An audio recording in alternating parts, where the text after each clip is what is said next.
আমাদের আজকে একটা গুরুত্বপূর্ণ ভার্চুয়াল মিটিং ছিল।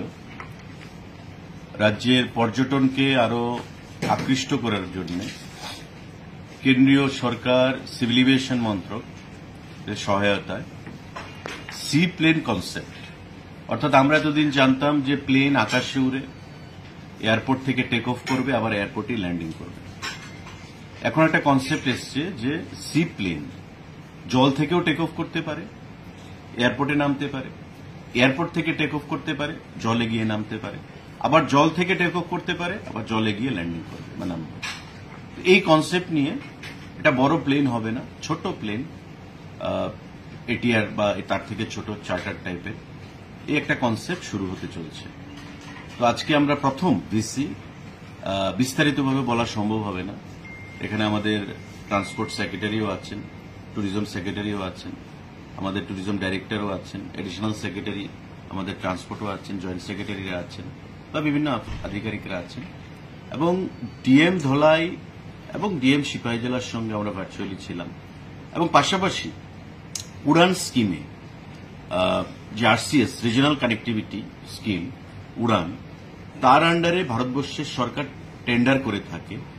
সেই টেন্ডারে যারা পার্টিসিপেট করেছে, যারা সারা দেশে এই সি প্লেন অপারেশনের দায়িত্ব পাওয়ার মোস্ট পসিবিলিটি, ওই কোম্পানির সঙ্গে আমরা আজকে ভিসি করেছি।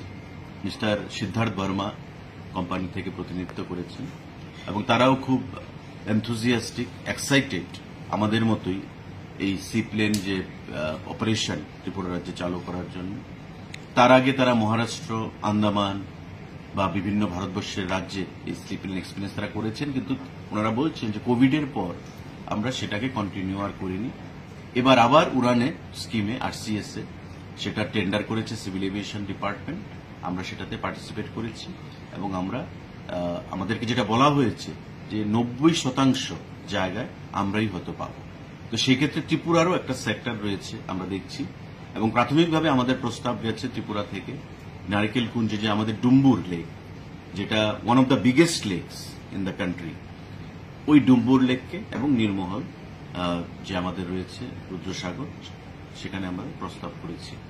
তো স্যাটেলাইটের মাধ্যমে তারা যেটা দেখতে পেয়েছে যে ত্রিপুরা রাজ্যে যদি সি প্লেন কনসেপ্ট চালু করা যায় তবে সেটা ডুম্বুর লেকেই সম্ভব হতে পারে, কারণ সেখানে ওয়াটার লেভেল শীত, গ্রীষ্ম, বর্ষা প্রতিটা সিজনে বেশি থাকে এবং তার আয়তনটাও বেশি, আকারটাও বেশি, এবং মিনিমাম 1 কিলোমিটার রানওয়ে থাকতে হবে ওই সি প্লেনের টেক অফ বা ল্যান্ডিং করার জন্য।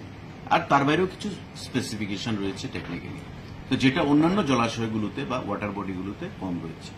তো এই সি প্লেন কনসেপ্ট আমাদের নতুন, আমাদের প্রত্যেকের কাছেই নতুন। আমরা আমন্ত্রণ জানিয়েছি ওদেরকে আগামী মাসখানেকের মধ্যে ত্রিপুরাতে ভিজিট করার জন্য। ওনারা আসবেন টেকনিক্যাল টিম নিয়ে সার্ভে করার জন্য, এবং বাই দিস টাইম ভারতবর্ষের সরকার সিভিল এভিয়েশন মন্ত্রক যে টেন্ডার ফ্লোট করেছে সারা দেশে আরসিএস উড়ানের আন্ডারে, সেটাও ফাইনাল হয়ে যাবে। আমরা আশা করব যে ত্রিপুরা রাজ্য আমরা সেটা করতে পারবো আগামী। তো আজকে প্রাথমিকভাবে সেটা নিয়ে আলোচনা হয়েছে, এখনো কোনো ফাইনাল সিদ্ধান্ত হয়নি। আমরা আলোচনা করব, দেখব অর্থনৈতিক কি ইনভলভমেন্ট রয়েছে এবং ট্যুরিজমকে কি করে এই সি প্লেনের মাধ্যমে আরো আকৃষ্ট করা যায় বাইরের রাজ্য থেকে বা নর্থ ইস্টার্ন রিজনের অন্যান্য রাজ্য থেকে ত্রিপুরাতে কিভাবে আরো টুরিস্টদেরকে আকৃষ্ট করা যায় এই সি প্লেন কনসেপ্টের মাধ্যমে, সে বিষয়ে আজকে আমাদের এই ভিসি হয়েছে।